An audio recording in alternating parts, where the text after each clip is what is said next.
أحمد كسر دو مركو هراء إذا عدى فيو هذا. هذا ما سنتي محمد. أحمد وحوي نسي هذا لو يقانو عد كيسة مجي عيسى يحرف دي سبعة هاي إذا عد وين أياد كشغني يسي مدرر BBC ذا محاك اللي فينا المركن أسوريكتو فيو هذا.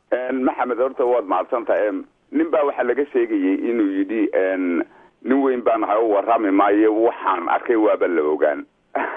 marka runtii waxyaabaha igu kalifay waa idaacad weyn oo BBC da marka aynu eegno guud ahaan yani waa idaacadaha taariikhda kule afkay doonaan ha ku baxeen caalamkan ee laga dambeeyay ee la qadariyo laakiin waxa weeyaan wuxuu mahday si u yar majaara habaabaan ma sii fiicna waxa weynaato oo imika midalan markaynu ka soo qaadno luqada Soomaaliga oo kale waa 50 sanadood ayaa u buuxsamay وانا إذا حد وين وضدكوا عاد وحدنا أيه هاي لكن لو مثلا لبضبا دمرك اللي هو إذا حد وين تلقي لورنت السوفيت يونيون كوب مربو باورها حدي السوفيت يونيون كذلك قارنين نو قرنين بو أيريهين أو يمكن روس كون أي مغلال الصومالي بك سوق دل قدريو دل وناكسن وحود كلا أيه هاي حتى نوضرك سيدي تاحدنا لوغا شاكين ماي marka weynida horun lama raacay wixii markaasi jira ayaa meesha taala teeda kale aniga waxa iga tahay intaas waa hordhacune kulli nolosha inta aad nooshay waanad khibrad heshaa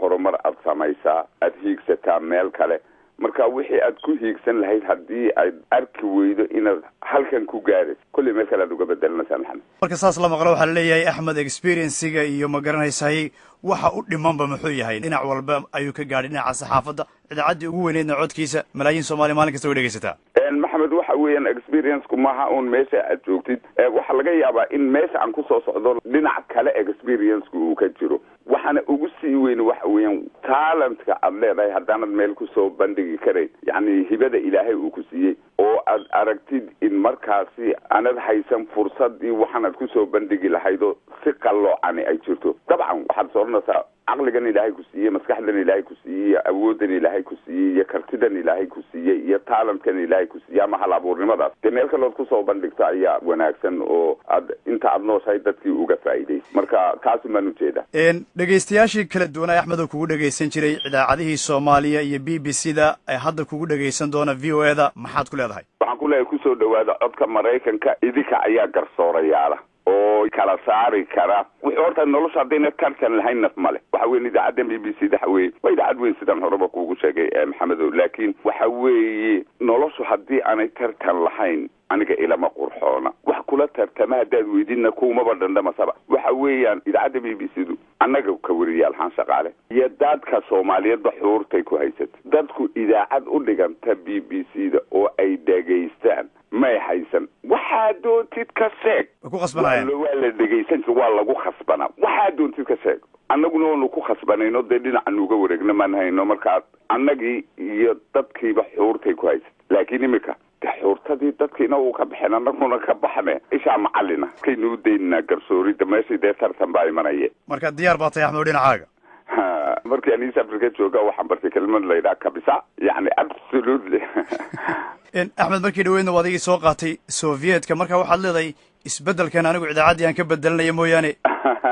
كل وقتان كودين كوجوريس ينوين بان هو ربي ما يوحنا كي وابلوجان مركا وحويا ده إيش معلنا تنوع معلن نمك إيش معلن بالهورنتري تعصيان الدوينها كون أكثر رمتين اللي ويدينه markaan si kale u dhigno Axmed in badan baad ku soo jirtay idaacadaha dadku ay ku dhageystaan ma xusuusta markii kugu horeysay idaacad ka hadasho iyo wixii aad ka hadlaysay markaa in fact maalintii ugu horeysay ee aan idaacad ka hadlay ereygi aan ma garanayo laakiin waxaan aad u sii xusuustaa 1973 kiiba waa muddada dheer maalintii ugu horeysay ee aan war akhriyo bal anigoo 7 cisho ilaa 10 cisho ku jiray ayaa warka la ii dhiibay barigaasina ma jirin af Soomaaligan lagu tarjumayay markaan idaacadii dhameynay warkii ayaa waxaan idhi warbayntaas uu nagaga dhan yahay sidii waxaan war damboodhan kala hay Ismaaciil Bakar ayaa wasiir bariga marka sidii warbayntaas uu nagaga dhan yahay ka daayo warkii intaas ku dhan yahay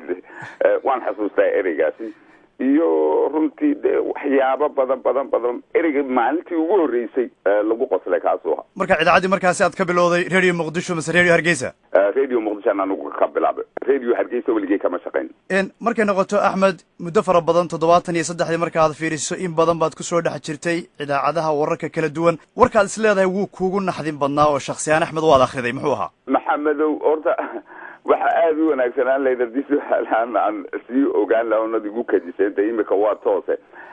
wax badan baan xusuusanaa, laakiinse kolley mid baan aniga iga goyn oo ah beri waxaa jiray lasoo saaray xukuumaddii markaasi jirtay militariga ahayd in ragga iyo dumarku ay siman yihiin oo sinaantii ragga iyo haweenka. markaasaa madaxweynihii markaasi jiray maxamed siyaad ayaa ka khudbadeeyay meel stadium ah, deetana ragga iyo dumarkii waa siman yihiin baa layidhi. suurata nisa ayaa laysku qabsaday oo markaa khudbada ku jirtay. markaa niman wadaadaa ayaa arrintaasi aada uga gadooday, soomaalida kale cid ka dhaqaaqday may jirin. nimankii ayaa lasoo xidxidhay, deetana aroortii ayaa la toogtay. barqadii markii la toogtay, warka duhurka ee 2:15 soo geli jiray ayaan anigu maalintaa lahaa.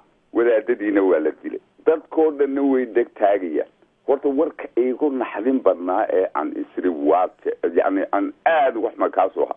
waayo waxa weeye dadku mooga waxaan aan sheegana markaan dib ugu noqday yani wadankii Soomaaliya. waxa wararka dibadda moojaane inta kale wax qoranoon waxba ka bedeli karna ayay ahayd oo dalka ku saabsan. sidii lagugu dhiibo aad odhanayso? sidii lagugu dhiibo aad odhanayso. ummadii oo dhanna aad bay uga xumayd runtii dee dilkaasi. marka waxaad dareemaysaa inay ka odhanayaan marka lagu dhiba tiraa wadaadayntaasi oo yani wadaad xumayaal iyo waxbaa dee ku qoraa ayay ka odhanaya afka alla ku qabay. markaasaan war haddaba maanta iyaa kaa bedesha warka. I still remember markaad sii gelaysay waad gariiraysay. markaas oo idaacaddan ka wada shaqaynayay maxamed aadan teera, labadaba waanu tagoday. nin walbana waxaan wuu og yahay. markaasuu yidhaha waa nin intaan cunaha isqataan anigo bestay baan maanta waanba niyo meel kale aan kusii ordayn cidina kaama qabanayso. nasiib wanaag waxaa dhacday in markii la laayay wadaadada anigoo warkii oo sidaa u werwersan ayay 2 diyaaradood isku dhaceen. markaas xaafad waa beri iyo dhanka iyo qaybdani ay gubatay. waa isla maalinkii? waa isla barqadii markii lasoo dilay isla markiiba. markaasaa waxaa la yidhi markii warkii kale la ii keenay ayaan fakeray, waxaan idhi war intii dadku afka alla ku qabay iyo wax ku odhanaya hadda iyagoon ku ogeynin waxa lagu dhiibo shaqaalahaduuta alla maxaad samaysaa. waxaan ku bilaabay markaa warkii diyaaradaha isku dhacay iyadoo ay ahayd inanka kale ku bilaabo real oo sidii lagu sheegay waa isdabamarisay. waxaa yani waxaan de iyagu habkan laysku dabamarinaya badanaa ogtay dawladii xasilamay socon, laakiinse wixii doonaaba hadda een horta kan diyaaradaha kii diyaaradahaasaan waday dee 2 diyaaradood baa saa iskugu dhacay. sidaasay ahayd hebel baa waday waa kan xaafadaasi. dawladuna imaka hawlihii way wada dee sidii ereyadii kacaanka anigoo isticmaalay un baan kii kale loo hoosgeliyey on toba wadada saakada halkaasi lagu dilo waaba ka bo. horta warkiigu naxdin badnaa maxamed kaasuha ee aan ka baqdaa. markay noqoto dhinaca farxadda lafteeda, waa intaas waxa weeye dhacdooyin kala duwan baa dhacayay. warkaad is leedahay aad baad u xiiseynaysay ama waad jeclayd inaad akhrido ama markaad akhriday xiisaad dareemaysay? really kuwaasi aad bay u fara badan yihiin, waayo dee ummaddu waxay wada jecesha oo loo sheega baa jira. inta badanna berigii dee radio muqdisho la joogay waxay ahayd un warar kale oo wax aad loo xiisayn jiray. beri waxaa jiray 1977 dagaalkii Soomaaliya iyo Ethiopia oo aan faallooyinka akhriyi jiray oo ay ahayd yani qof aan isleeyahay balaa maalinta hadduu dhaafo wax weyn baa dhaafay. dadkuna runtiina aan aada ugu soo baxay ayaa moogtay markaa la jeclaa.